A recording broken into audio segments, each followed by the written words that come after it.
Quand j'ai repris cette maison à la fin des années 90, on a réouvert le blocos et qu'on a eu l'impression d'ouvrir la sépulture de Toutankhamon. Intérieur jour, dans les murs de la famille Millet, propriétaire depuis 1898 de cette villa de la Belle Époque soumise aux affres du temps. En 1941, à l'heure de l'occupation, elle fut en effet réquisitionnée par l'état-major allemand. La Villa Louise vit ainsi ses courbes redessinées au béton armé.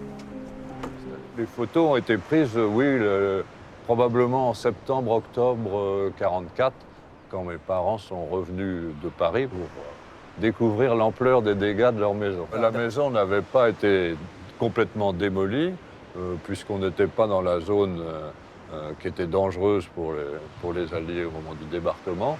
Mais par contre, pour la construction des blocos, puis pour d'autres activités, tout ce qui était en bois avait été utilisé pour consolider les tranchées, pour tout un tas d'aménagements.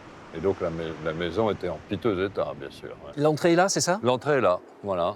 D'accord. Elle est un peu dissimulée. Ah oui, complètement, oui. C'est un bunker de casernement, c'est ça? Un bunker de casernement, stockage des munitions et puis habitation. Comme s'il avait été muré presque en catastrophe et en panique. On a retrouvé des stocks de bouteilles d'eau, quelques munitions qui restaient ici et là, surtout le poêle avec lequel ils se chauffaient, les cadres sur lesquels ils dormaient, qui étaient installés comme sur un système de crémaillère comme dans un sous-marin, tout un tas d'équipements qui leur permettaient de vivre dans les conditions les moins mauvaises possibles, entassés à 15.